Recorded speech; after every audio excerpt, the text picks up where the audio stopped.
When people talk about the greatest Formula One drivers of all time, the same names always come up: Senna, Prost, Schumacher, Hamilton, Verstappen.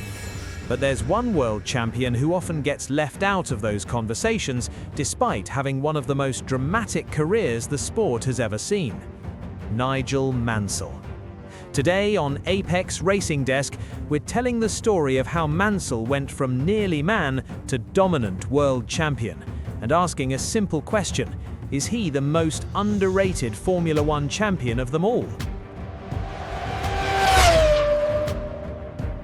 Nigel Mansell did not have an easy path into Formula One. He didn't arrive with huge sponsorship money or a perfect junior record. Instead, he built his reputation the hard way, through raw speed, bravery, and a willingness to drive through pain and risk that would scare most people. In the early years, he suffered mechanical failures, bad luck, and serious injuries, including a broken neck in testing that nearly ended his career before it truly began. If you want to understand why Mansell's 1992 title meant so much, you have to go back to 1986 and 1987. In 1986, driving for Williams, Mansell went into the final race of the season in Australia as the title favourite. All he needed was a solid finish.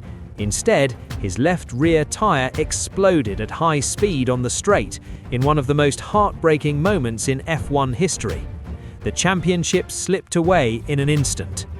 In 1987, again with a strong car, Mansell's season was hit by a massive crash in qualifying at Suzuka, which left him injured and out of the final races. The title went to his teammate, Nelson Piquet, and the tension inside Williams was intense. 2 years in a row, Mansell had a car good enough to be world champion, and twice, circumstances and bad fortune took it away. These near misses helped shape Mansell's image as a kind of F1 warrior. He wasn't the most elegant or politically smooth driver, but he was spectacular to watch, aggressive in overtakes, willing to attack even when the odds were against him, and often driving through visible pain. British fans connected deeply with that. At races like Silverstone, the support for Mansell was on another level: flags, chants, and even track invasions after big wins. He became a kind of working-class hero. Not perfect, not polished, but incredibly human and emotional. All of that emotion and frustration finally exploded in 1992. In that season, Mansell had an absolute weapon: the Williams FW14B, one of the most advanced and dominant cars in F1 history. With active suspension and a strong Renault engine, it allowed Mansell to do what he had always threatened to do: completely crush a championship. He took pole after pole, win after win, and wrapped up the title with races to spare. For some critics, that dominance made the title look easy, but anyone who remembered the suffering of 1986 and 1987 knew this was not an easy story. This was a long overdue reward. What makes Mansell's career even more unusual is what happened after his F1 title. Instead of building a long reign as world champion, he left for IndyCar in the United States and won the kart championship at his first attempt. That move, combined with complex politics at Williams and elsewhere, meant we never saw a long Mansell era in F1, the way we did with drivers like Schumacher or Hamilton. He came back to F1 briefly, but the magic of 1992 was never fully repeated. In a way, that short peak might be one reason why some fans and analysts don't place him as high as his talent and story deserve. So, is Nigel Mansell the most underrated world champion in Formula One history? On paper, he has everything: race wins, poles, a dominant title, legendary drives, and a huge emotional connection with fans.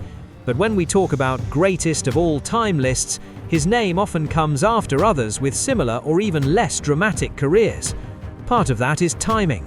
He drove in an era with giants like Senna and Prost, and his peak came in a year when his car was so strong that people sometimes credit the machine more than the man.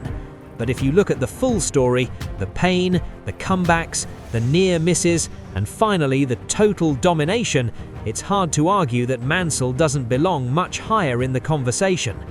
In many ways, Nigel Mansell represents something we don't see as often in modern Formula One, a flawed, emotional, brutally fast gladiator who took the long road to the top. Not perfect, not always political, but unforgettable. What do you think? Is Nigel Mansell the most underrated Formula One champion, or do you think his place in history is exactly where it should be? Let me know your thoughts in the comments below. And if you enjoy deep dive stories like this about Formula One's greatest characters, don't forget to subscribe to Apex Racing Desk. Thanks for watching, and I'll see you in the next one.